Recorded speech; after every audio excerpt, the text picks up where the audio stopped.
Welcome back, everybody. Those breaks seem to get shorter and shorter. We're deep into Free CPE Day today. So our next program comes from our partners at Human Interest on what I think is a pretty hot and relevant topic, especially here in Colorado.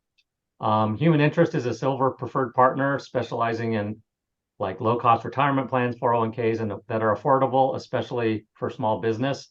As a former small business owner, that has not always been the case. Kind of wish you guys had been around, but that was 13 years ago. So anyway, we're in a new world now. Anyway, today, Human Interest will cover legislative changes to 401ks with the Colorado state mandate and the Secure Act 2.0. They presented a more general topic on this in the spring, and this is going to be now a little bit more specific and touch on actual Colorado rules and regs. So I want to welcome Mark Fowler, who will be presenting, and Mariah Mariah is going to be monitoring chat and answering those questions. Mark Fowler specializes in supporting partners and clients in understanding retirement plans, and in particular the power of 401ks and the relevant legislation that surrounds saving for retirement. After starting 2 small businesses in New York, he has a passion for how 401k plans can support the SMB sector. Like I said, I wish I would have had this about 15 years ago. So thanks, Mark. Take it away. Oh, you're very welcome. And you and me both. When I was back running the businesses, the benefits package were a little light because things like this didn't exist. I also want to welcome in Mariah, who's going to be sort of riding shotgun with me on through all of this. So welcome, Mariah. And just to keep the legal team happy, as I'm sure many of you are aware and have to deal with, roll up this disclosure just for a second. It basically says we do 401ks and 403bs. Hopefully no surprise there. If anyone needs specific legal, tax, or investment advice, we refer them, as Kelly said, to the relevant professionals who should know something. And everything we talk about is for informational purposes. All right. Mariah, shall we get this thing on the road then? Let's do it. All right. So what are we going to talk about today? Well, we're going to kick it off with a little bit of the current retirement landscape across the country, because that very much informs the need and direction that Colorado takes specifically. Then we'll jump into some of the particulars of the Colorado Secure Savings Program. We'll talk about some of the things for you as an advisor to work through with your clients to help them evaluate plans correctly.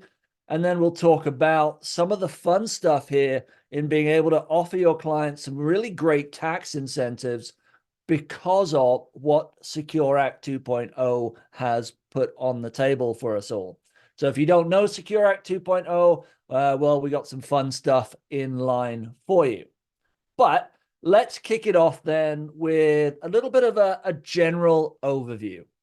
And, you know, as many of you would probably agree, if we were to sum up the overall landscape across the US in terms of retirement, it might be called bleak. Why? Because many organizations, when they look at the relative health of the US economy, see retirement savings as a potential stumbling block. So why? Well, the World Economic Forum estimates that the gap between what Americans have in savings and what they will need in savings is projected to hit by the year 2050, $137 trillion. Now, I can't even picture how much money that is. So when I turn to Google to help me out, it says, yep, that's about enough money to fund the federal government, including the military, for the next 20-something years. Mariah, can you hear me? Yeah, I'm just seeing a lot of comments about no sound in the chat, so just wanted to make sure.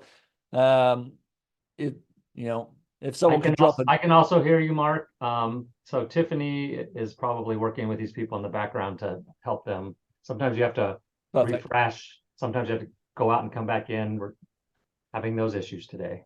That technology is a wonderful thing sometimes. And Sometimes. and sometimes it's something else. Exactly. Um, when we take that number and we look at $137 trillion being the gap, right? Is it because there's a lack of desire for people to save for retirement? And the numbers suggest that that is not true. So many people in the workforce put it as the fact that they would actually be willing to switch jobs to get a equality retirement benefit. 85% of workers value a 401k or similar as an important, inverted commas, must have benefit. And 4 out of 5 workers say retirement benefits are a major factor in considering a new role, right? So if that's the case, where is this gap showing up? And what we see is that over 3/4 of Americans are behind where they would want to be in saving for retirement. And it's estimated that for every $1,000 of expenditure somebody will need per month in retirement, that they will need over $120,000 in their retirement account. So if you were thinking, hey, I might like to live large, or I might like my clients to live large in retirement, estimating $8,000 a month in expenditure, that's $960,000 or basically $1 million to fund that sort of retirement. And when we go even further, it looks like 1 in 4 US adults will hit retirement with zero in the retirement balance, right? And that is a problem. So where is that? How is that all showing up? Well, first of all, that sort of set it and forget it pension schemes are largely disappearing from the private sector because of the burden that it puts on the organization to fund. We're now getting increasingly worried. I won't say very, but increasingly worried about the strength of Social Security into the future. And many workers are struggling to save for retirement, particularly at small to medium-sized businesses. And when we look at why they are, it's predominantly an access issue, right? And what they mean that is if you work at a big company, if you were at, Apple or Fortune 500, you would expect there to be a quality benefits program that include retirement savings. But as we come down the size spectrum of organizations, we can see at the 50 employee and below mark, it's less than half the time that employees are even connected to a potential benefit. And as paying through salary deductions by your employer is the primary way that Americans save for retirement, if they don't have that connection, they're not going to save. And that is something both the federal and state legislatures have taken very, very seriously. We'll talk about the federal piece of that once we talk about Secure Act, which will happen towards the end of this webinar. But let's jump into the state response. And that's where we come into state mandates and state-sponsored retirement programs. So state mandates, what are they? They are essentially states realizing that if we continue on this path, we will have within our borders, within our state boundaries, generations of inhabitants who cannot afford retirement. And if that's the case, then that will have severe effects on our local economy. And so what we see then is states really working on enforcing or forcing companies, or heavily encouraging, might be the other way of putting it, employers within their boundaries to connect their employers within that, sorry, let me restart. They are forcing employers to offer their employees retirement benefits, either saying you need to connect them to a state-sponsored retirement plan, or offering a qualified third-party retirement benefit. The one thing they cannot continue to do is offer nothing, right? And so what we've seen so far is across the country, 21 states have passed legislation, of which 9 are fully operational. Actually, that kind of made me sound like I was talking about the Death Star there, but 9 are fully operational and are up and running, and many of those have penalties for non-compliance, right? And Colorado, thank you very much. By the way, really appreciate Star Wars references galore, by the way, if you let me off the leash on this one. And so what we're seeing is that pop up patchwork across the country. And one thing to bear in mind, because I know we're all in Colorado here, for your clients, it is not where the company is headquartered. It is where their employees pay their taxes. So they may have 90-something% of their workforce in Colorado. All they need is one person in Oregon, 5 people in California, or 5 people in Illinois, et cetera, across the country, and they would trigger another state mandate somewhere else. So that is something to consider as you're talking with your clients, is where do all their people pay their taxes, and does that hit any of the sort of other state mandates across the country? That said, Mariah, shall we see if people are still with us at this point? Yes. All right, little question for you guys. How many states have active retirement legislation? Is it A5, B9, C7, or D20? And as you guys are doing that after this, Mark, we had a question of how to compute how much I need to retire. Oh, that's a great question. And as the disclaimer will say, for that kind of thing, for your own personal goals, etc., you should consult with either financial advisor or a retirement planning advisor. But to go back to what we saw back there, that was a study. I'd have to go back and look at the link.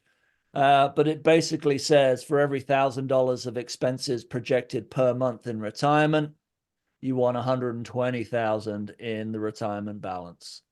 So I can refer you back to that, but I don't think I'm the appropriate person to tell you exactly how much you should have in your retirement in situation, depending on what it is your goals are. I know what my goals are, but that's very different. All right. I think we're good to let Sure. everyone know the answer. So it is B9. So 47 states have either implemented a state-based retirement program, study program options are considered legislation, and today there are 21 states and 2 cities that have passed new programs. And of that, 9 have the active programs. Absolutely. Now, one of those 9 is Colorado, and hence our journey together today. All right. And so let's jump into the Colorado Secure Savings Program. And as I said at the very beginning, or not the very beginning, but just a moment ago, this is the state basically saying we need to make sure employers, particularly at the small end of the market, because that's where the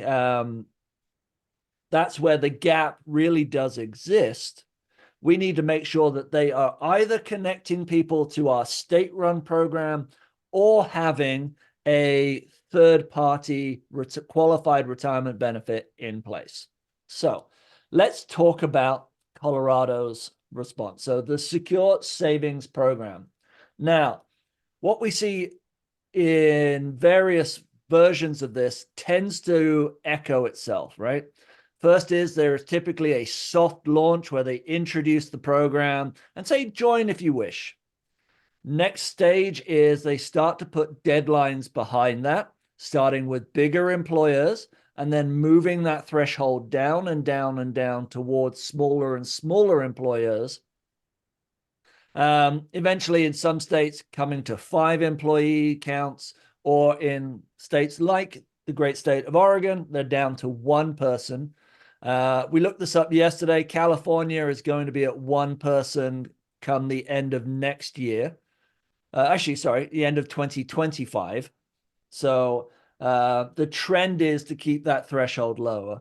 And the deadlines that we've seen for Colorado were 50 employees as of March 15th of this year, 15 and above May 15th, and 5 and above June 30th. Now, you're there thinking, well, these are all passed. Why don't you just say, like, you have to do it if you're 5 or more? Those deadlines will be relevant, I think, in 2 slides' time when we talk about enforcement of penalties. All right. So if you've got clients who are 50 or more, March 15th is going to be a sort of note that you need to have. If they fit into those other categories, please note those as well. Those people who are, those employers who are falling into these categories will be anyone who's been in business for over 2 years, right? So if you're a brand new, fresh out of the box startup, you probably don't have your cash flow steady enough to be really engaging with this kind of thing. So the government's giving you, the legislature is giving you a 2-year window. Has 5 or more employees and or does not already offer a qualified savings plan.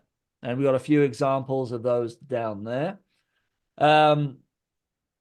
What we'll say on that is, if you do have one, you still have to log into the portal to submit proof that you have offered a qualified plan.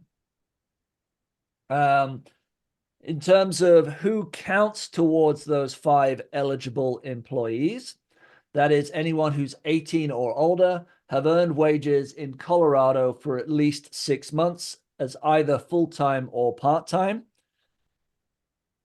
I've got is the 180 days work days or days since they were hired.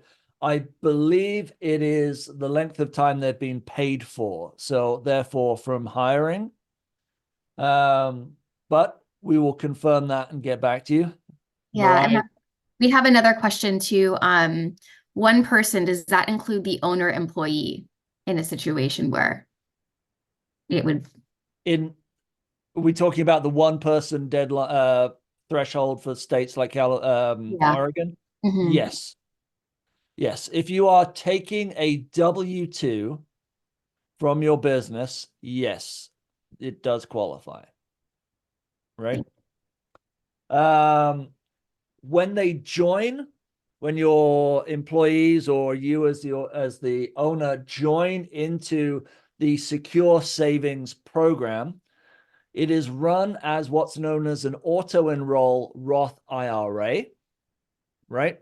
So what that means is your eligible employees will be automatically enrolled, but will have 30 days to opt out, right? That is a standard that we're seeing across all the state mandates, right? That employees are automatically enrolled and have a window to opt out.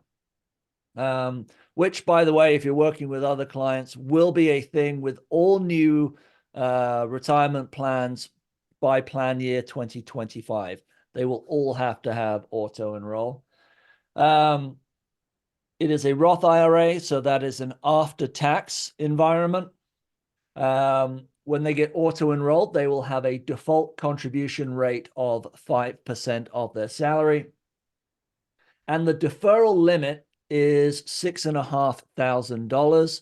I believe it jumps up to $7,500 if you are over 50. And the salary limit, so if you have clients who have a lot of highly salaried individuals, that sit above the 150,000K salary mark, this might not be a good fit. Right? So that program, to join the Colorado Secure program, a secure savings program, is free financially. It is, however, not free of responsibility.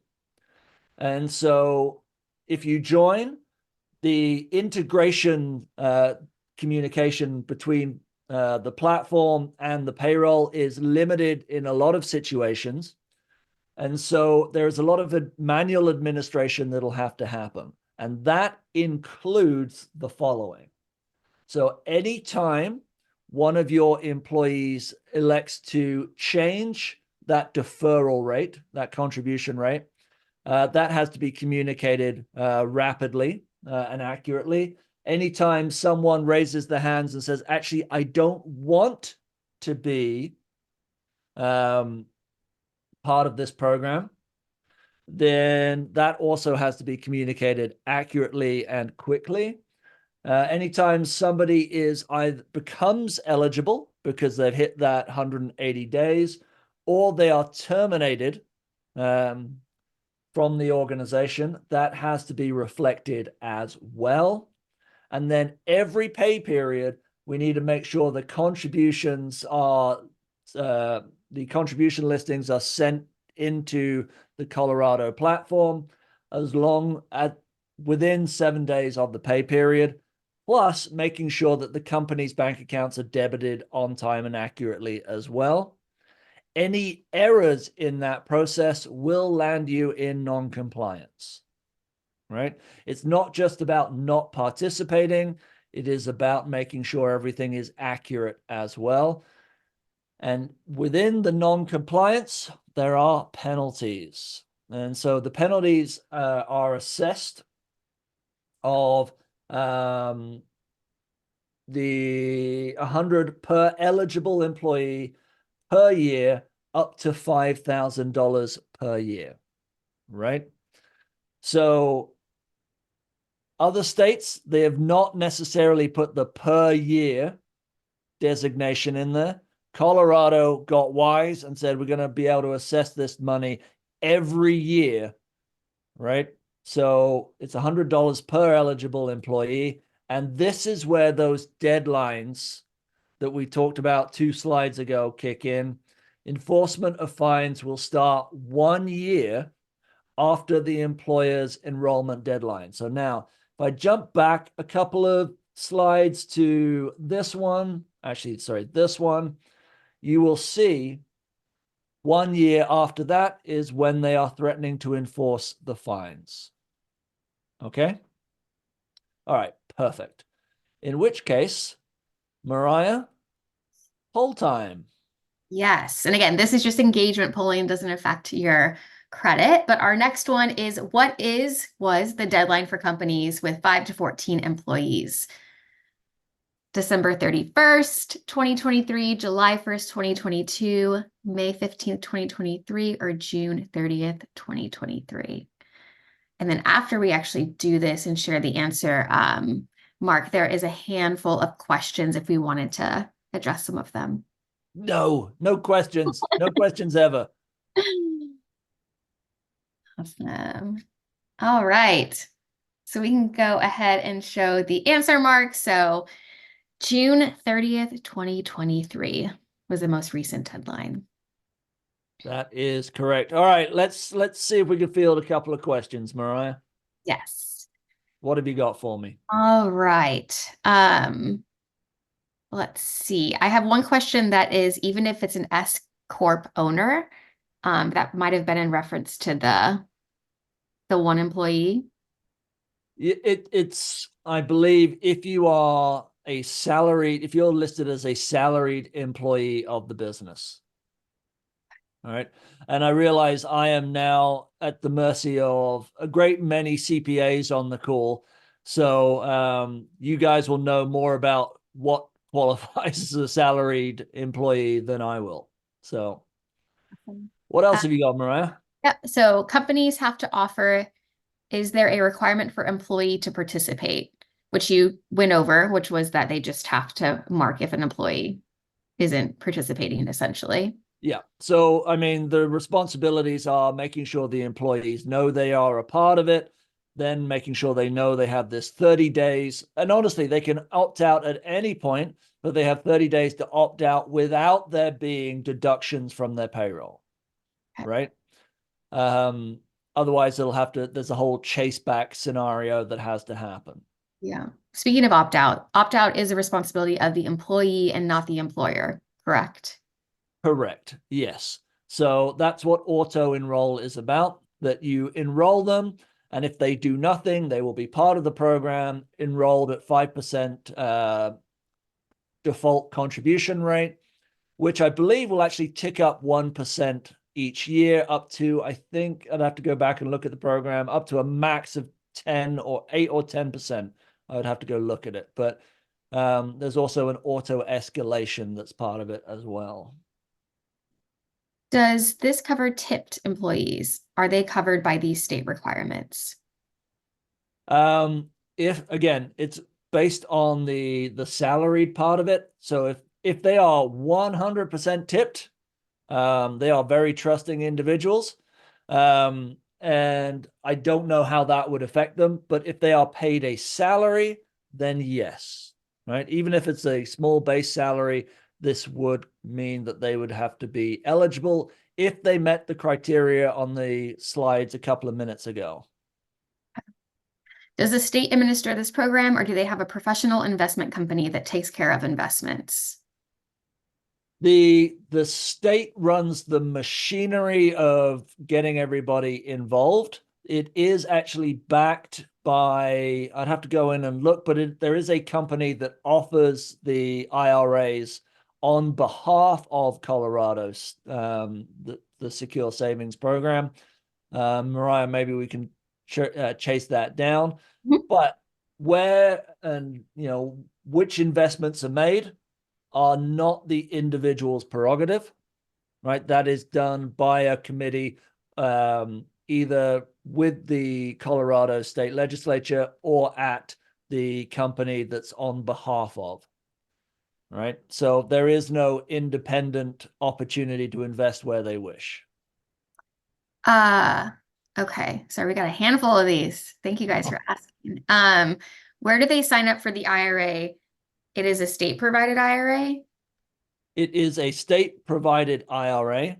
And again, so the state is providing the machinery. It is, there is a company that offers it through the state. And there is a Colorado Secure Savings portal. Maybe we can try and find the link for that, Mariah, and share it. Mm-hmm. Okay. And we can keep moving forward. We can come back to some of these questions. All right. Let's do that, because as I scroll down, I see the questions are getting longer and scarier. Yes. So I want to run away for a moment. All right. So next up, some of the things about evaluating the plan options. Now, I'm sure all of you spend a lot of time sort of asking about your client's business situation and their goals. And that is exactly what we're going to be doing here, is spending some time finding out with their specific business situations, number of employees, what states are they in? Again, where they pay taxes is what state mandates they might trigger. The salaries and positions, full-time, part-time, what's their business trajectory? And we can talk about that in a second as well. Do they have an employee attrition or attraction problem? Because that will also affect what would be a good option to take. Their tax exposure and their administrative capacity.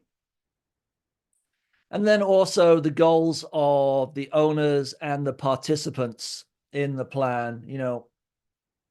Plan limits will be something that affect that. At their salary, what can they defer? And do they understand retirement savings?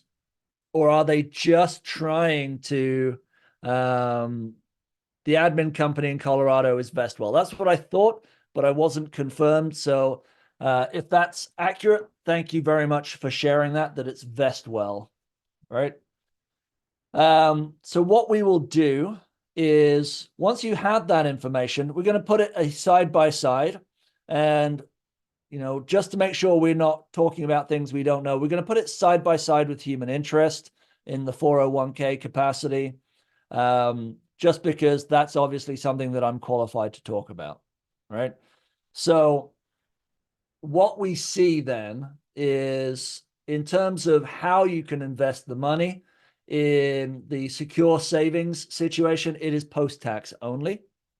In a 401k environment, where you can actually choose to do pre or post-tax, right? So that'll make a difference if your clients and their participants anticipate paying or being in a different tax bracket in retirement. All right, so then you got the options of being able to choose one or the other, or in the 401k environment, a combination of both, right? The max employee contributions, so what they can put in on their own for the Roth IRA is capped at 6,500 if you're under 50. It jumps to 7,500 if you're over 50. So if they're looking to invest more than that, again, if they have many like highly salaried individuals, then the 401ks can offer a bit more of the flexibility there, where the limit's up to 22,500 if you're under 50, and then goes up to 30,000 for 50 and older. And these are the 2023 numbers. There's a bit more added in for 2024, but because you're all sort of coming up to tax season, we thought we'd show you the 2023 numbers. All right. The max total contribution is exactly as it is on the employee side for the secure savings program, because there is no capacity for employer contributions, right?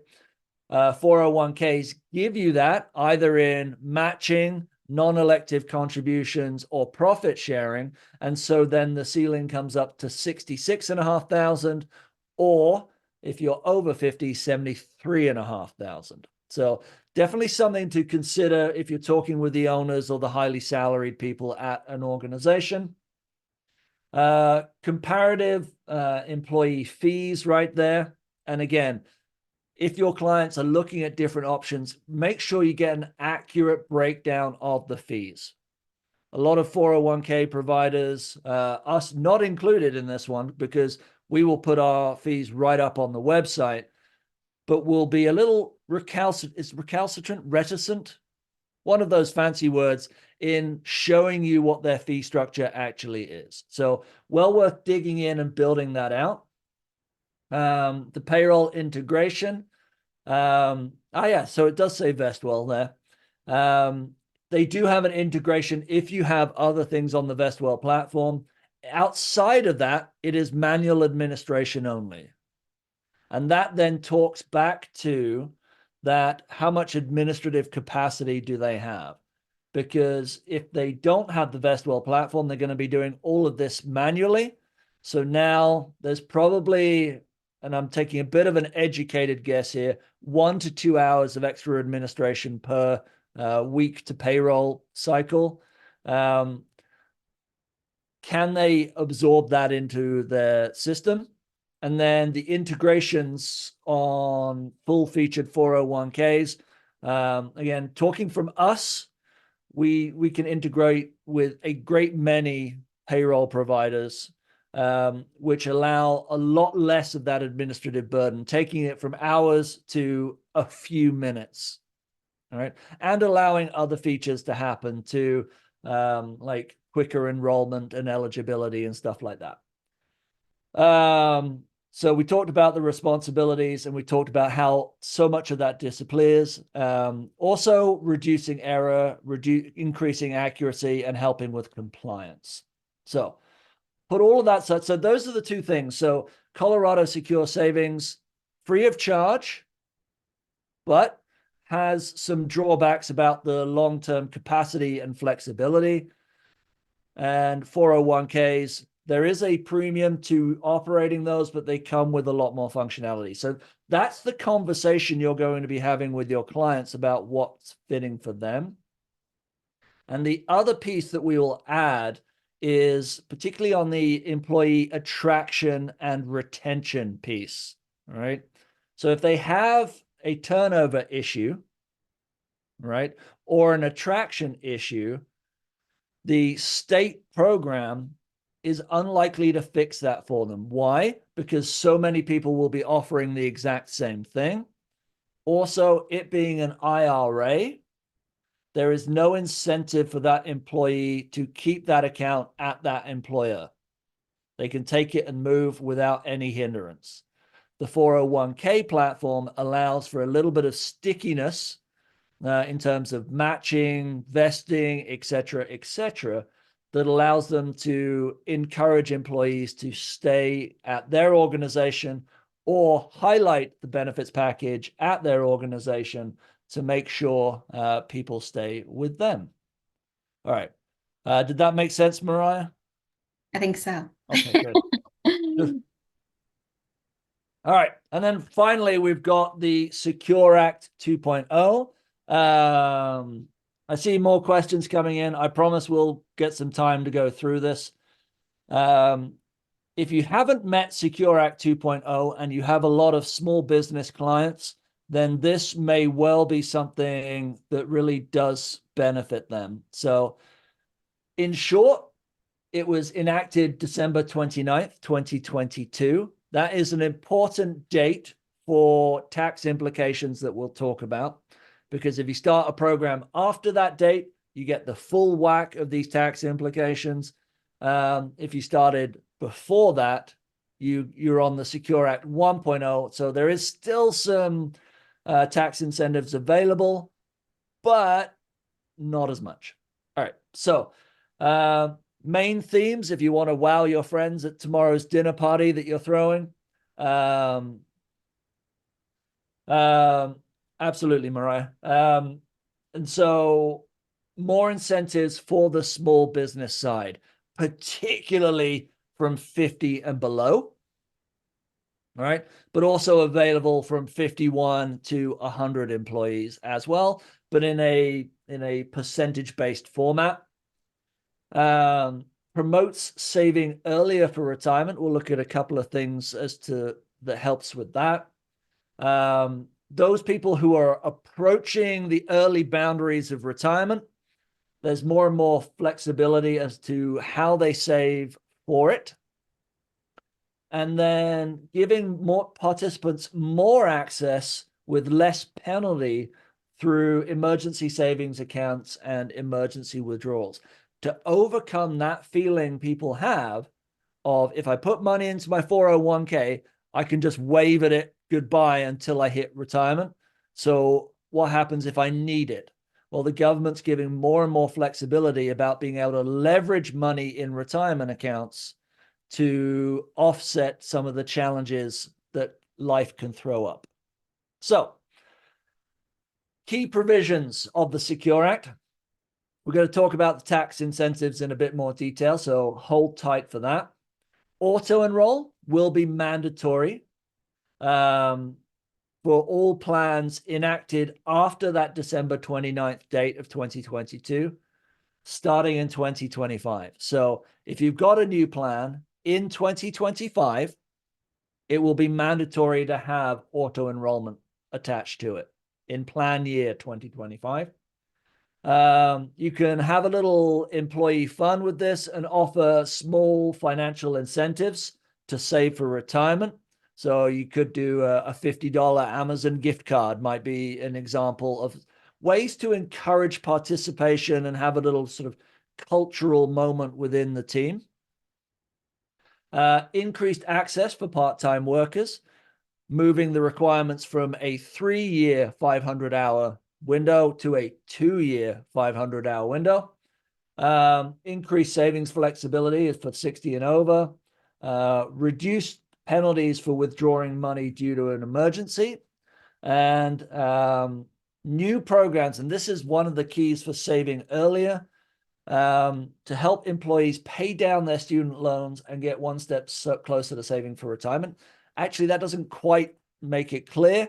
What we're talking about is if someone is paying off their student loan, what they can do, the company that's sponsoring the retirement plan, if they elect to enable this option, can use those student loan repayments as a money to match against into their retirement account, right? So allowing the individual to continue to pay off their student loan, but allowing the organization to contribute into their retirement account. All right. So again, trying to promote people having retirement savings balances earlier. All right. And then we will go into some of the key distribution and contribution changes. Participants can self-certify for hardship. It removes one of those awkward moments where you're trying to prove to your employer that you're not making enough money.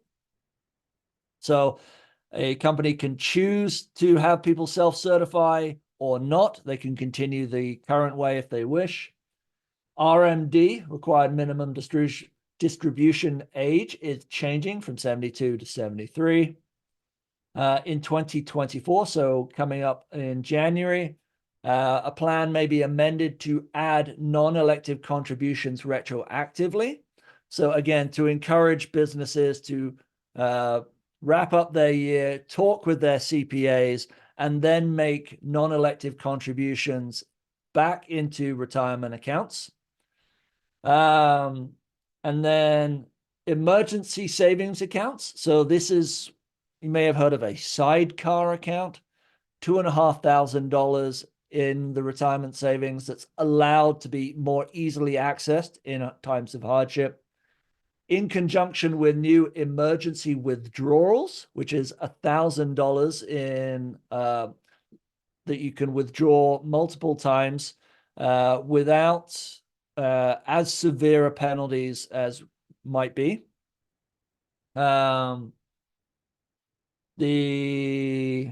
We've got match allowed on student loan repayments. We talked about that.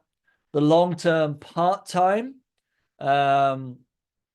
has now been moved down to, or is currently at 3 years, but will be moved to 2 years in 2025. We'll see that coming up. Force outs.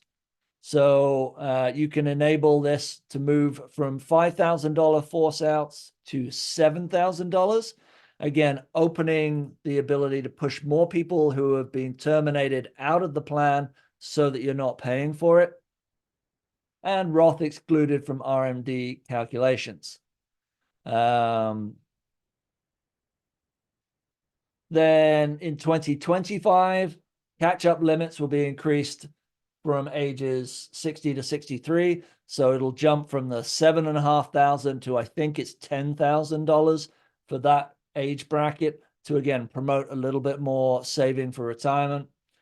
The long-term part-time piece there switches for 2 years. And then we talked about the auto enrollment and auto escalation. And then finally, we'll talk about those tax incentives. So here we go. There's doubling the tax credit for new plans, basically saying up to 100% of plan startup costs for organizations under the 50 employee cap, with a total threshold of up to $5,000, right? Available for each of the first 3 years. If you are over 50 employees, but below 100, then you can still get that max of 5,000, but capped at 50% of the costs. And we're also going to extend the eligibility for the startup tax credit. Oh, yeah, just talked about that. Okay. Mariah, are we doing the next poll? No, we have a lot of questions, so I think we should Okay. pick those guys. All right. In which case, I'm going to skip on to this one, which just starts highlighting a little bit more of the details behind these tax credits. But in the interest of brevity, this will be shared with everybody. Let's do a quick sort of pretend real life scenario that says, if we had a client with 30 employees who's decided to offer a new 401k, the costs of offering that are $4,000 a year for the first 3 years. They're making a non-elective contribution to each of their employees of $1,000 for the first 5 years at least. 25 of the employees make less than 100,000 in the year, and we've engaged auto enrollment. What do the tax incentives look like? Well, we get 100% of the 4,000. So across the 3 years, there's $14,000 in tax credit. The employer contribution credits is 25%, $25,000, which is 100% of the employer contribution tax credit for years 1 and 2. Year 3, it's phased down to 75%. Year 4 is 50%. Year 5 is 25%. And then in year 6, it becomes 0 as it's phased out completely. And we engage the auto enroll, which gives us $101,000 in potential tax credits availability. All right. So I think that'll be it, and we'll open it up for Q&A because we have covered a lot of ground, and we want to give you an opportunity to ask some questions. Whew. Mariah. Yeah, so we're gonna go back to right after you talked about the Colorado state mandate. One of the questions is, are nonprofit entities exempt? That's interesting. It varies state by state. I don't believe in Colorado that they are exempt. But Mariah, can we just confirm that, please? Yep. The next one says, you say that there are no fees for this program. However, I know of employees who opted out because there are fees charged to the employee. Are employees charged a fee, or has this changed? Great clarification. Yes. So it is free to the employer, right? It is free to the employer to start this plan. It does not cost the employer anything. The government feels that that was the major stumbling block, right? However, Vestwell through the state still has fees for the individual investors. Same as so many different financial institutions, that if they're out there investing your money, they charge you a fee. So there is an employee fee, not an employer fee, but that's a great clarification. Thank you. Right. The next one is, if a company offers a 401k or a simple IRA plan, are they exempt from this? Do they have to file forms each year? Each year is yet to be seen, but yes, you do have to, yes, you are exempt. You just have to prove you are exempt by submitting proof of your current qualified retirement plan through the portal. And you'll see as you go in through the portal at Colorado Secure Savings, it'll say either to enroll in the program or submit proof of, I forget how they put it, but you can submit proof the fact that you don't have to comply with the state mandate because you're already offering something. Part-time employees. They're people who don't work full-time, Mariah. What about them? Part-time employees, if they are eligible under the rules we put there, then yes, they need to be connected to a retirement benefit. Let me see. Sorry. I'm checking in on the nonprofit. It looks like there's another question on that. Let's see. Do credits apply to a solo 401k? That's probably in regards to the secure. Yes, my understanding is yes, they do. I have not seen any indication that they would not. Okay. Does a quarterly management fee count as administrative fees eligible for the tax credit? No, the employee fees are not eligible for a tax credit, only employer fees.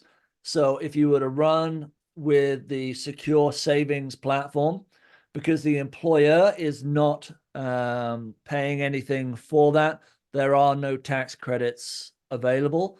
And also because there's no employer contribution allowance in that, then the tax deductions and the tax credits that go along with that, neither of those are accessible either.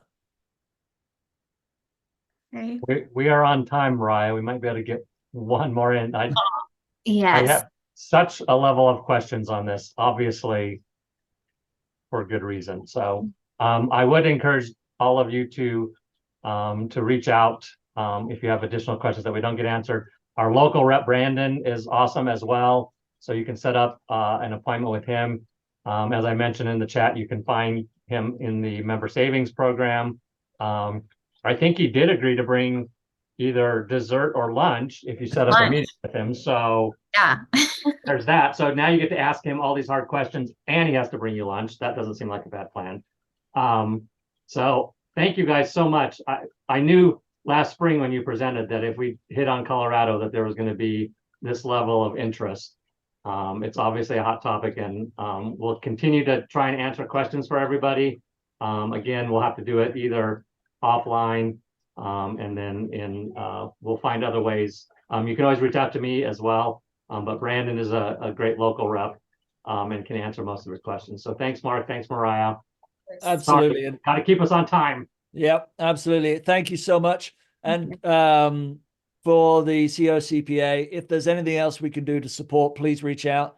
Obviously, we're delighted. We love being here with all of you guys. So thank you so much.